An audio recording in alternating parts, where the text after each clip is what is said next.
Give a very special thank you to my sister Latasha Brown and brother Cliff Albright. We come here today to commemorate. We set aside a special time to thank God for those that have brought us thus far. There are so many that have died and struggled and sacrificed. We come here to remember them today. I want to say thank you for this church service. Why do I call this church? Because the Reverend Clay Evans taught us that when you glorify God and edify man, that's church at its highest calling. We've got to pick up the people and raise the body of Christ. I want to say a very special thank you to Hank and Rose Sanders. My father, the Reverend Jesse Jackson, told me without Hank and without Rose, there would be no commemorative march that keeps this memory alive in our hearts. We also come here today to celebrate. Celebrate those that are alive. Our struggle is not dead. We've seen these exciting voices. I see the great Reverend Dr. Charles Steele. The SCLC is alive and fighting.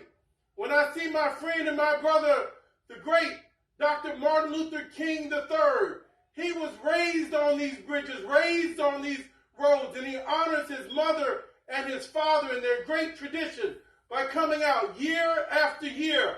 Our struggle is alive and well. When I think of our congressperson, Miss Terry Sewell, we now get to choose the congressional person of our choice to represent us, and she's doing a marvelous job in Washington, D.C.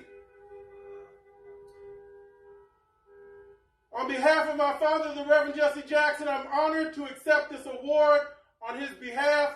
He greatly wanted to be here with you today. And I remember flying into Birmingham last night, and my heart was full of joy as I landed at the Fred Shuttleworth Airport. I got in the rental car and came down 20 West to I-65, turned over to 139. I was on the phone, and you know the phone service can go in and out. I'm talking to Miss Rose Sanders, and I'm trying to get instructions, and she says, you may not want to go that way, but you can, but just know that GPS can go out. She said GPS can go out. And then I finally made it into Montgomery, into Selma, down Water Street. My closing comments are GPS can go out. Why are we in Selma today? Because we have Snapchat, Instagram, Facebook. People are blogging and posting. But I want you to know my father told me marching isn't going to go away. After marching, we have the crucifixion. After marching in the crucifixion, come April 4th, we will have the resurrection. We have new technology, but Jim Crow is still the same today as he was yesterday. He's dressed up. He's mutated. He's like the COVID virus.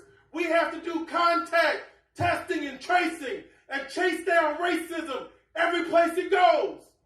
We're winning. Well, we've got black attorney generals in 8 states. I know they've got 43 states that are stacking the laws against us on voting. But we've got black lieutenant governors, black vice presidents, over 60 blacks in the Congress. We're winning. If you think we're not winning, go find Jeff Sessions and tell him he lost again. I am happy to welcome Jeff Sessions back to the state of Alabama as a private citizen. May you rest in peace. I want you to know Jefferson Davis is disgraced. Our people came here on the last slave ship in Alabama, the slave ship Clotilda, landing in Mobile Bay. It's been 346 years before we got the right to vote as an American citizen. We're not through and we're not going to go back. Jim Crow is going to die. We're going to kill him. We're going to finish it. We're going to make the American dream true for black folks, poor folks, and working folks. And God bless you.